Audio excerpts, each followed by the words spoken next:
大家早上好啊！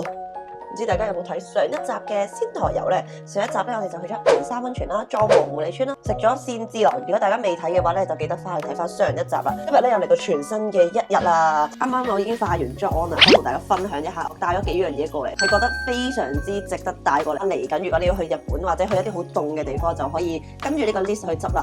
咁首先第一支咧係一支精華油嚟嘅，咁無論係韓國定係日本咧嘅冬天都係非常之乾燥啊！我自己咧係超級大乾肌嚟嘅，咁所以咧帶咗支油過嚟咧，哇，簡直係救咗我啊！如果唔係嘅話，我相信用啲咩粉底都一樣會浮粉咯。呢一支咧，我而家係早晚都會用啦，跟住係化妝之前咧，我都會輕輕冚層油。我測咗一日咧，係完全冇甩妝嘅，同埋冇浮粉啊。跟住第二個咧，我覺得非常之適合冬天啊，個唇膜啦，我而家咧都搽緊，咁咧佢就係 bling bling 嘅。嘟嘟嘴咁嘅感覺，超級滋潤。其實應該係臨瞓之前咧搽喺個嘴度啦，第二日起身咧就唔會有乾紋。但係咧因為我好懶啊，所以我係一朝早起身化妝之前搽啦，跟住到出門口嘅時候佢已經係冇乾紋咯。咁其實咁多年嚟咧，我一直都係用緊 Laneige 嘅呢一支啦。但係唔知點解，我覺得呢幾年佢嘅配方係咪有少少改變咧？我咧搽完佢個唇膜一晚之後，第二日咧佢會令到我個嘴甩皮啊！機緣巧合之下試咗呢一個牌子嘅唇膜，佢係完全唔會令到我甩皮咯。所以呢兩個咧簡直係冬天救星歌。呢一個係最近大愛啊！Canmake 嘅 mascara， 我已經實測咗起碼2-3個禮拜咧，啲眼睫毛係冇得嘅，好似做完角蛋白咁樣。諗住今日咧就去松島啊！松島係日本嘅3大美景之一啦。出發去松島之前咧，我哋決定要食個早餐先。呢度仙台最出名嘅早餐咧就係仙台朝市啦。只要沿住仙台 JR 蘭出口一條直線向前行咧，就會好容易咁樣見到啦。嗰度咧係魚市場嚟嘅，每日都有新鮮嘅魚獲啦。好出名嘅老字號就係伯伯賣嘅可樂餅啊，好似據聞係有70年嘅歷史噶啦。除咗呢度嘅可樂餅係必食之外咧，呢度嘅生蠔啊，都係佢哋大家大力地推薦嘅。呢度係勁多遊客咯，遊客專區。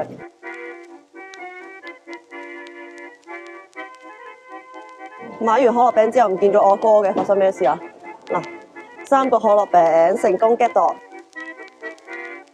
好狼狽啊！一次過買咗3個可樂餅，呢個係南瓜味嘅可樂餅好食喎。但係呢啲凍咗之後好熱辣辣咁好食咯。我啱啱買咗栗子啦、蝦啦同埋南瓜味嘅可樂餅啦。最好食嘅係南瓜味嘅可樂餅。咁雖然呢3個可樂餅其實都凍咗㗎啦，南瓜味係最能夠保存到嗰一種南瓜蓉嘅軟熟感啊。蝦味嘅話，我覺得一般般啦，唔使特登過嚟食嘅。栗子味嘅可樂餅咧係有啲特別嘅。如果我要再翻兜嘅話，我就會揀栗子味同埋南瓜味啦。哥哥話而家想食壽司。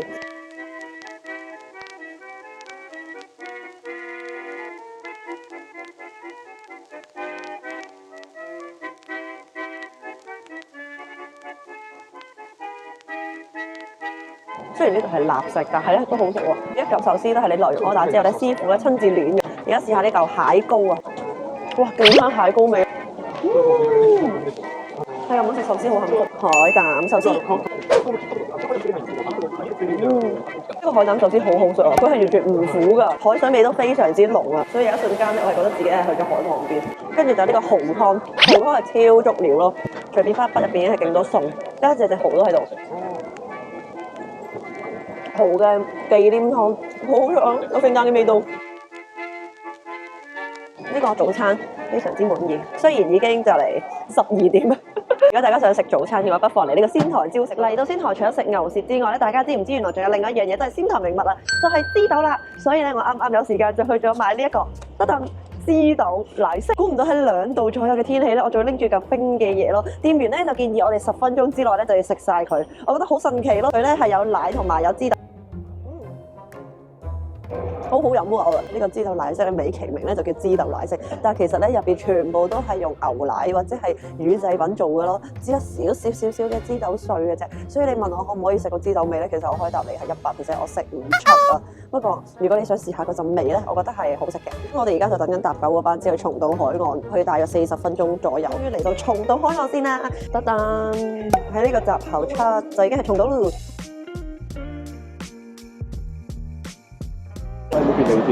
嚇，我錄低咗你呢一句噶啦。香港人去旅行 be like 就係揾便利店。而家咧我哋就去緊嗰個遊覽船嘅上岸位置啊！啱啱咧一出嗰個 JR 線出邊就已經有得買遊覽船嘅船飛啦，1000 yen 一張，大約坐50分鐘嘅，咁就會帶你去睇晒松島附近嘅260幾座小島咁樣咯。哇！呢個公園好靚啊，真係啊！哇，感覺好似去咗澳洲啊！松島咧係位於日本宮城縣東北部嘅一個著名景點啦，最出名就係佢附近咧有260幾座不同嘅小島。咁而家咧我哋就身處喺最鹽子啊，超靚，好多松樹喺度，千祈唔好問我個哋嘅後退。本身咧 plan 咗去狐狸村同埋溫泉之後咧就冇其他嘢做㗎啦，就冇 search 咗呢個松島。嚟到之後係咁驚豔到我，以為係冇乜嘢行或者好普通嘅一個觀光小島，但係嚟到之後，我終於明點解佢會被叫為日本最美風景之一咯，係因為真係好靚，你嚟到係會不自然地哇咁樣嘅感覺啊！我哋而家準備上船去睇下唔同嘅小島。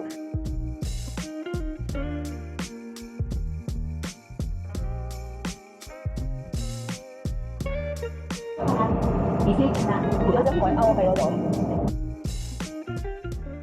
唔經唔覺咁樣就過咗45分，已經睇晒大部分嘅小島啦。我印象最深刻嘅係中島同埋仁皇島啊。中島咧佢真係辨認度極高啦，有3個窿窿喺度。仁皇島啦，我望到嘅時候我就覺得好似有架船喺上高，我覺得呢個船都幾抵坐嘅。50分鐘喺船上高搖下搖下，吹下海風，曬下太陽，望下小島咁樣，增加下知識。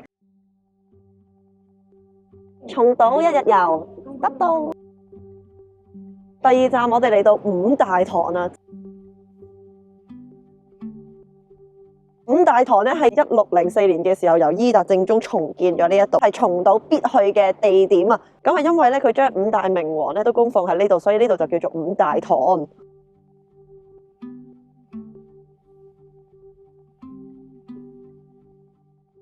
轉眼間咧，我哋就嚟到福浦橋啦。福浦橋咧係將福浦島同埋松島連埋一齊嘅一條長嘅紅色小橋啦。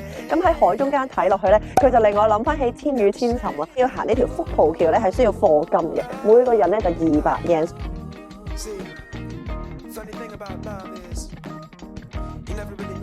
成功登陸福浦島，福浦島入邊有200至300種唔同嘅植物啊！如果對一啲花草樹木咧係有研究嘅人嚟講，嚟呢度一定係超開心咯！我喺松島呢度係體驗到日本嘅初夏、秋天同埋冬天嘅感覺啊！我哋已經踏入咗返歸嘅途中啊！行完呢個福浦島，推薦指數係10粒星爆棚啊！好靚，好舒服。佢係有好多地方俾你去自己探索啦，同埋自己可以喺嗰度坐一日㗎。不過好可惜，我哋今日遲咗出發，所以嚟到嘅時候，其實而家呢個鐘數咧已經準備落緊黃昏啦。孤獨搖滾入邊出現過嘅一齊食煎餅嘅過程㗎。嗨，過嚟食係要食孤獨搖滾嘅嗰一個聖地巡禮啊！我哋而家去緊松島離江，因為咧松島咧每一年嘅聖誕節都有一個好靚嘅燈飾花海。凍嘅天氣飲一杯熱嘅 chocolate 係最好。呢個係焦糖味嘅咖啡，好好飲啊！買咗2張松島離宮嘅燈飾入場飛。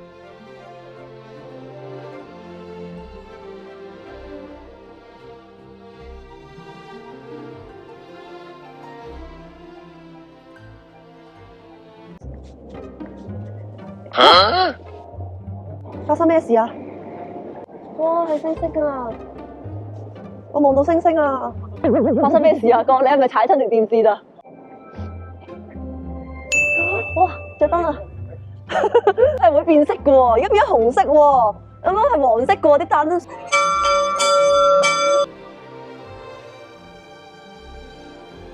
呢度好有聖誕氣氛啊！我覺得呢一個正方形係有少少煞風景嘅。到一日遊咧，真係冇嚟錯啊！如果我今朝早啲起身嘅話，應該就可以去多幾個唔同嘅指標嗰度睇。不過 anyway 啦，去旅行就應該係可以放鬆啲，瞓到自然醒先至開始一日嘅活動，然後去了解同埋探索下呢一個世界。可以用我隻腳踏足晒日本每一個有特色嘅小鎮啦，每一個唔同嘅小島都係我嘅目標。唔知呢條話説咧，我哋啱啱諗住喺呢一個松島海岸線坐 JR 翻嚟仙台站之後咧，就翻酒酒店啦。但係咧喺我喺坐緊車期間咧，就發現到今日開始咧，仙台一個叫錦丁公園同埋定禪寺通嗰度都有聖誕限定裝飾啊，所以咧我同哥哥就搏一鋪，決定而家咧直接去錦丁公園同埋定禪寺通。但係好型喎，呢個係中空喎，佢係掛咗棵聖誕樹上去喎。你睇下，我哋嚟到咗仙台嘅聖誕市集啊，勁熱鬧啊！我好想拍 reels 啊，又好想拍長嘅片，真係做唔到太多嘢，所以我決定咗，如果大家想知道關於仙台嘅聖誕市集嘅話，就去我 IG 嗰度睇 reels 啦。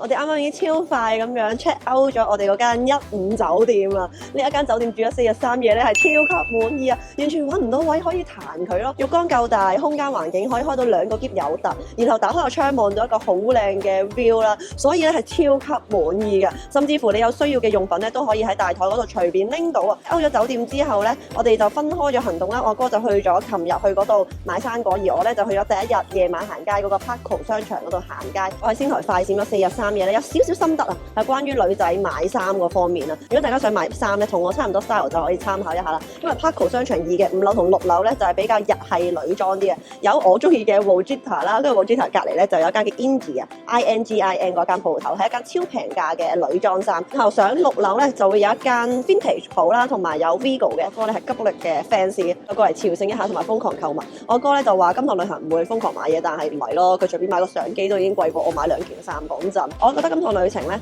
係搶得嚟打點 chill 嘅，因為其實我哋2個都唔係好 plan 實個行程啦。唯一最 confirm 嘅就係銀山溫泉同埋狐狸村。琴日個行程咧都係我哋好 random 咁樣去，咁所以咧我覺得個驚喜感係滿滿嘅。當你冇預期啲乜嘢嘅時候，去到咧你睇到嗰個風景咧就真係哇好開心啊！中意呢條片俾個 like、subscribe 我哋 YouTube channel， 跟住 follow 埋我嘅 Instagram 啦，因為我嘅 Instagram 咧就會更新一啲攻略類型比較短啦、快捷睇到嘅旅遊資訊同埋日常低能嘢。